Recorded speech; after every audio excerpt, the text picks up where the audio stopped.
नमस्कार, मैं हूं धर्मेंद्र कुमार। आप देख रहे हैं डीके न्यूज़ 24 सच्चाई की ओर। हमारे साथ बातचीत करने के लिए एडवोकेट यशवंत भारती जी बैठे हैं। सर, अगर किसी व्यक्ति के ऊपर किसी प्रकार का अत्याचार हो रहा है तो पहले कहाँ जाए? सबसे पहले तो चैनल देखने वाले साथियों को नमस्कार। जय भीम, नमो बुद्धाय। देखिए, अगर किसी व्यक्ति के साथ, किसी व्यक्ति हो या कोई महिला हो, चाहे जो भी हो, किसी के साथ कोई उत्पीड़न होता है या कोई उनका शोषण करता है या कोई मारता है, पीटता है या किसी भी तरीके से उनके ऊपर अत्याचार करता है, तो सबसे पहले उनको जो संबंधित थाना है, थाने पर जाकर एक प्रार्थना पत्र उनको देना चाहिए। और इस आशय का प्रार्थना पत्र जब लिखते समय, चाहे आप प्रार्थना पत्र खुद लिखिए या किसी अधिवक्ता के माध्यम से जहां भी आप प्रार्थना पत्र लिखिए, तो उस प्रार्थना पत्र में समय और दिनांक और जो लोग आपके खिलाफ मार रहे हैं, पीट रहे हैं, आपका शोषण कर रहे हैं या आपके ऊपर अत्याचार की हैं, उनका नाम और पता जरूर उस प्रार्थना पत्र में लिखकर और आप संबंधित थाने पर देने का काम करें। तो प्रथम प्राथमिकता होती है जो एफआईआर की, कि आपके ऊपर अत्याचार हो रहा है, तो आप थाने पर जाकर अपनी एफआईआर दर्ज कराएं। मान लीजिए किसी दबाव के कारण थाने पर उनका एफआईआर दर्ज नहीं हो रहा है, उनकी सुनवाई नहीं हो रहा है, तो वो कहाँ जाए? हाँ, देखिए, अगर पीड़िता थाने पर प्रार्थना पत्र देती है, जो भी व्यक्ति पीड़ित है थाने पर प्रार्थना पत्र देता है एफआईआर कराने के लिए, और थाने पर एफआईआर दर्ज नहीं होता है, तो उनके पास एक दूसरा ऑप्शन होता है जो बेस्ट ऑप्शन होता है, कि वे एसएसपी के पास जाकर अपने उस प्रार्थना पत्र के माध्यम से अपनी बात एसएसपी को बता सकते हैं कि हमारे साथ ऐसा ऐसा अत्याचार हुआ है, और एसएसपी मार्क करके पुनः थाने पर भेजते हैं। तो उनके पास एक दूसरा ऑप्शन होता है एसएसपी के पास जाने का। मान लीजिए अगर एसएसपी के पास भी राजनीतिक दबाव के कारण वो भी वहाँ भी उसकी सुनवाई ना हो तो कहाँ जाए? हाँ, देखिए, जो उसके लिए कोई प्रावधान है? हाँ, देखिए, ये जो राजनीतिक दबाव होते हैं, जी, थाने पर दबाव होता है, एसएसपी के यहाँ दबाव होता है, जी,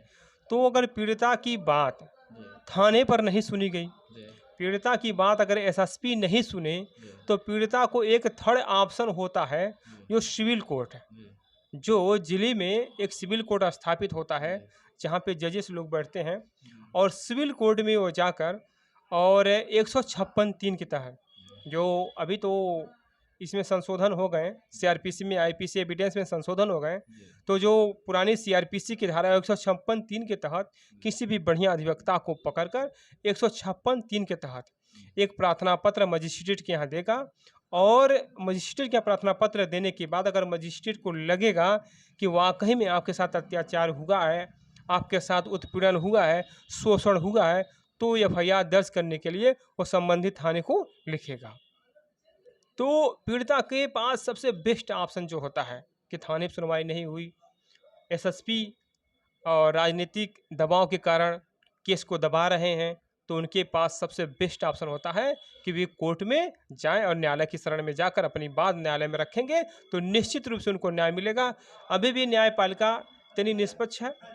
जहां थाने पर सुनवाई नहीं होती है, एसएसपी के पास सुनवाई नहीं होती है, या डीएम एसडीएम के पास भी सुनवाई नहीं होती है, तो निश्चित रूप से पीड़ित के पास एक जो बेस्ट ऑप्शन अभी तक बचा हुआ है वो है न्यायालय। तो न्यायालय के माध्यम से वे अपनी बात को रख कर और एफआईआर दर्ज करवा सकते हैं। इससे इस तरह से पीड़िता को ये न्याय मिलने की पूरी संभावना रहती है। एससी एसटी के लोगों को अगर किसी प्रकार का शोषण किया जा रहा है उनका, तो वो उनके लिए कोई संविधान में प्रावधान है, कोई कानून है जो अलग से उनके लिए कोई कानून है? हाँ, देखिए, एससी एसटी एक्ट एक बना हुआ है, जी, और SC ST act special SC ST के लिए है, जी, कि अगर इनके साथ कोई अत्याचार होता है, कोई उत्पीड़न होता है,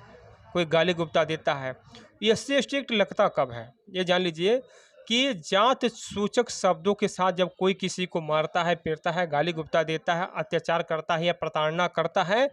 तो पीड़िता संबंधित थाने पर जाएगी और अपने इस बात को इस प्रार्थना पत्र में लिखेगी। संबंधित थाने पर तो वही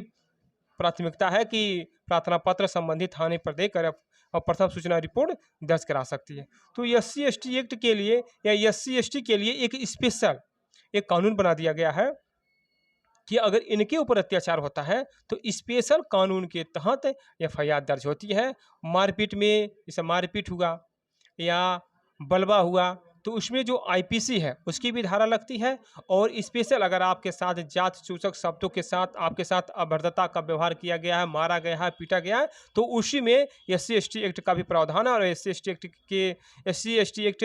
लगाकर आपके ऊपर FIR दर्ज होती है। कोर्ट में उसे कैसे न्याय मिल सकता है? क्या करे वो कोर्ट में जाकर पहले क्या कर सके? नहीं, देखिए, अगर थाने पे सुनवाई नहीं होती तो प्रोसेस वही है, चाहे वो SC/ST के लोग हों, चाहे जनरल कैटेगरी के लोग हों, जो भी